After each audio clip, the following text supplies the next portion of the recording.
আসসালামু আলাইকুম ভাই, দেখেন এইটার ভিতরে কি ঢুকলো। এই ড্রামটা ছিল আপনার একটি খাটের উপরে।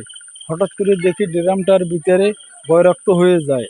এই যাইয়া দেখেন, চলেন সবাই দেখি, এটা দাঁড়াইতেছি, দেখি এটার ভিতরে কি আছে।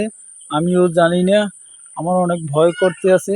আপনারা সবাই ভিডিওটি না দেখে শেষ পর্যন্ত যাবেন না কেউই।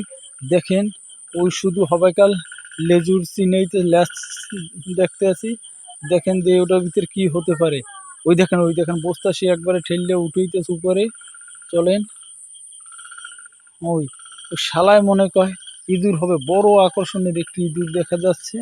দেখেন আপনারা, ইঁদুরটি বড় ইঁদুর। সেই ড্রামের ভিতরে পড়ার পরে আর এখন সে উঠতে পারতে আছে না। হ্যাঁ হ্যাঁ, মারলাম, সে শালার গুঁতো মারতে আসি লাঠি দিয়ে, যে কোনো প্রকারই তাকে রাখতে পারতে আসি না।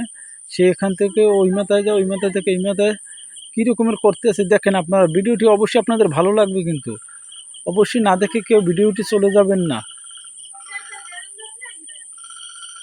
হ্যাঁ হ্যাঁ, এই এই এই এই দেখেন, এই এই এই মারলাম আর একটি, পড়লেন আমার গায়ে, সে চলে গেলে।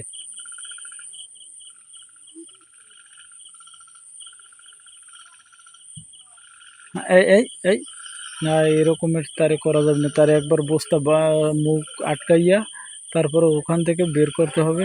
এই দেখেন, মুখ আটকাই বের করলাম। বের করার পরে তাকে দেখি কীরকম, ওই দেখছেন এই, তারপরে মারার পরে তারপর সে কত বড়, বাবারে বাবা দেখেন।